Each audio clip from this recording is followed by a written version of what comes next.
Air traffic control is a good fit for me just because, for one, I'm not afraid to speak up, not afraid to go out and kind of take a chance on things. I mean, everyone says you kind of have to have that type A personality where you have to be upfront about things and you need to be kind of an extrovert. Now, I've seen other people that are introverts succeed, but typically it's because they came out of their shell of being an introvert. Usually you have to be pretty outspoken.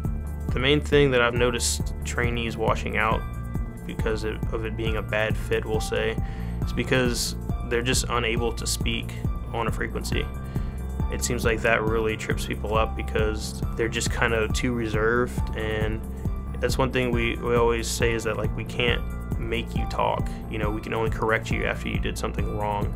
So it's those students that are unable to even talk at all and they're just too afraid, or they're too, you know, just reserved and don't want to be wrong. Then those students struggle a lot more because it's hard to teach someone that's not going to say anything. I've had people over the years, they may have reached their goal and become an air traffic controller, and they found they didn't like it.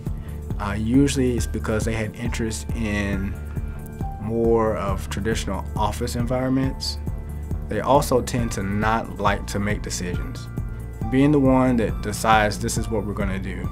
If you've ever been with a group of people and everyone's trying to decide what they want for lunch or for dinner, and you make that decision and you're more concerned about someone not liking it or being upset with your call, then it's probably not a good fit for you.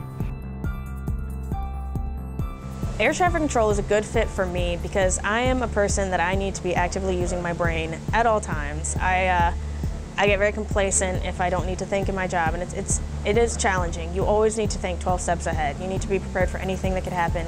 No day at the office is going to be the same than any other day. When I heard that air traffic controlling was one of the hardest enlisted career fields, I perked right up. That's right up my alley. I love to learn. I love to do things that have an air of respect around them. And that's one of the greatest things, is knowing that as an air traffic controller, I am respected because people understand that it's not an easy job to do. It's very difficult. It is very challenging, but personally I've always liked challenging myself, knowing what I can and can't do. And I imagine that most people in this career field have that same trait as well, because it's not for the light-hearted.